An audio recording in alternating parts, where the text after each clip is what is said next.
Selamat mendengarkan podcast ini. Kebenaran hari ini 26 April berjudul Waspada.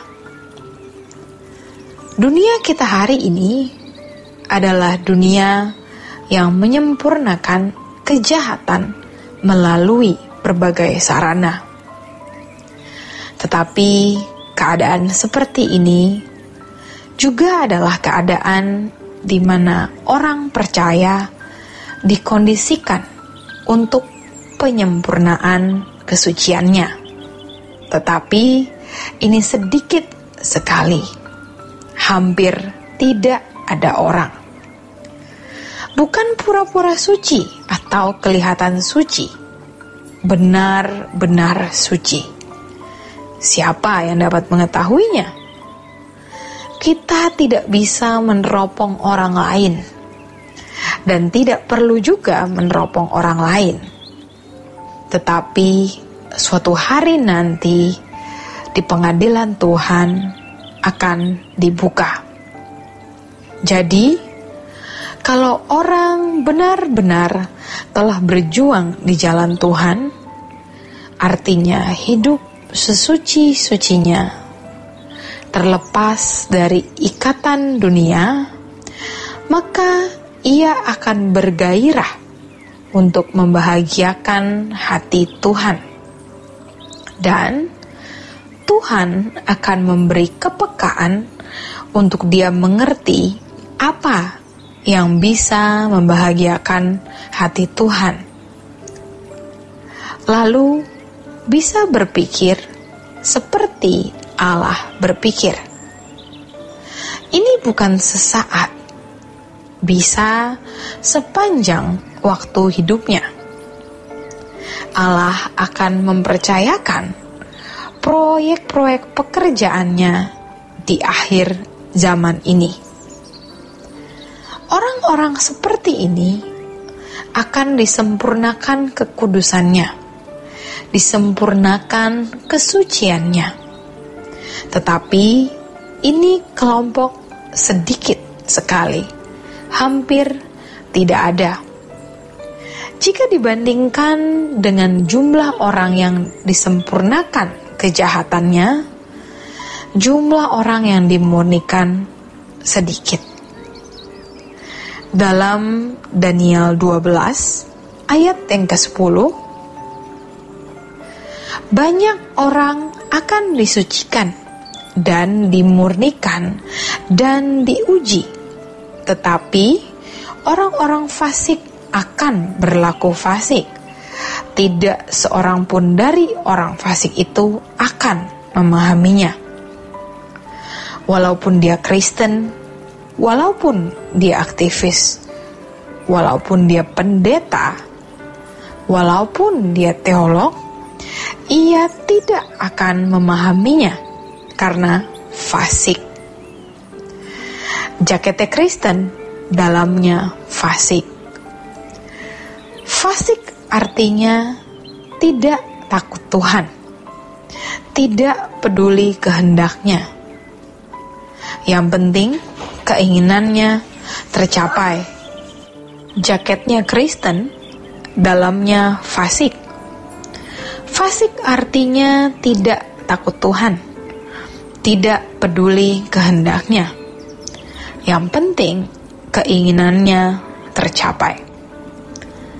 Dia takut kalau kurang terhormat atau tidak suka kalau kurang terhormat. Tidak suka kalau uangnya sedikit. Tidak suka kalau tidak dianggap penting. Tetapi orang-orang bijaksana akan memahaminya. Tentu bijaksana bukan karena kecerdasan intelektual, tapi bijaksana karena mengerti kehendak Allah. Kita harus sadar bahwa masa penuaian sekarang terus mengalami penurunan atau sudah memasuki selesainya dan sedang menuju masa penampian. Ibarat orang menampi beras, diguncang untuk memisahkan antara kulit beras dan berasnya, untuk memisahkan antara gandum dan kulitnya. Kita harus bisa merasakan guncangan ini. Walaupun kita ada di lingkungan gereja, di lingkungan pelayanan, kita bertekad untuk hidup benar, bertekad untuk hidup suci. Tetapi kita tetap merasakan guncangan itu. Dunia ini sedang diguncang oleh Allah. Lagi pula, iblis tahu orang-orang yang mau menjadi istimewa di mata Allah. Orang-orang ini membahayakan bagi kerajaan kegelapan, dan oleh karenanya mereka ditarget. Maka Petrus memberikan nasihat, "Jangan kamu heran, seakan-akan ada sesuatu yang luar biasa yang terjadi atas kamu, karena imanmu diuji." Iblis itu mendapat semacam hak untuk pengujian ini, dan ini sudah menjadi semacam mekanisme di dalam realita hidup seperti yang dialami oleh Ayub. Kisah Ayub menunjukkan kepada kita bahwa iblis itu bisa memiliki hak untuk melakukan pengujian untuk menjatuhkan, pengujian yang dimaksudkan untuk merusak. Tetapi Allah menjadikan itu sebagai pemurnian.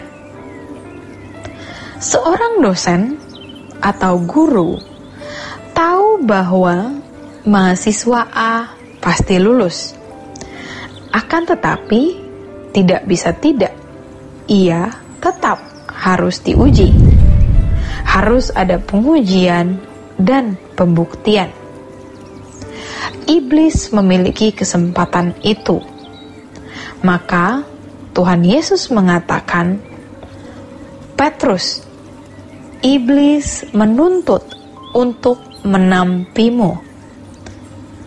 Itu memang mekanisme kehidupan di alam rohani. Yudas dibujuk iblis, diseret melakukan kesalahan. Di dalam firman Tuhan dikatakan, maka berbisiklah iblis kepada Yudas. Iblis masuk dalam diri Yudas. Memang dari 12 murid, ada satu yang akan berkhianat. Tetapi itu tidak harus Yudas. Bisa Petrus, Yohanes, dan lain-lain. Dan ternyata memang Yudas. Orang-orang yang sungguh-sungguh akan dituntut untuk dicobai. Dan Tuhan mengizinkan. 1 Petrus 4 ayat 12-14 mengatakan, "Saudaraku yang kekasih, janganlah kamu heran akan nyala api siksaan yang datang kepadamu sebagai ujian, seolah-olah ada sesuatu yang luar biasa terjadi atas kamu. Sebaliknya, bersukacitalah sesuai dengan bagian yang kamu dapat dalam penderitaan Kristus, supaya kamu juga boleh bergembira dan bersukacita pada waktu Kristus menyatakan kemuliaannya. Berbahagialah kamu jika kamu dinista karena nama Kristus, sebab roh kemuliaan yaitu Roh Allah, ada padamu. Masa penuaian akan selesai. Yang ada masa penampian. Iblis menuntut menampi. Jadi, peringatan bagi kita yang hidup di akhir zaman ini adalah kondisi di mana dunia membawa orang makin fasik, menyempurnakan kejahatan orang. Tetapi juga di aspek lain, orang-orang dikuduskan atau disucikan. Kita tidak boleh menunda. Penundaan itu bahaya, karena penampian itu akan dialami seseorang kapan saja. Kita harus selalu berjaga-jaga, harus bersiap-siap. Kalau tidak, ia akan jatuh. Iblis tahu bagaimana menjatuhkan kita. Makanya, kalau kita tidak berlindung kepada Tuhan, kita bisa jatuh. Manusia tidak bisa buat apa-apa atas kita. Tetapi, di balik manusia itu ada kuasa kegelapan. Jadi, bukan kita takut kepada manusia, tetapi kita harus waspada terhadap kuasa kegelapan di balik manusia itu yang mau menjatuhkan kita. Demikian kebenaran hari ini. Tuhan Yesus memberkati. Sola Gracia.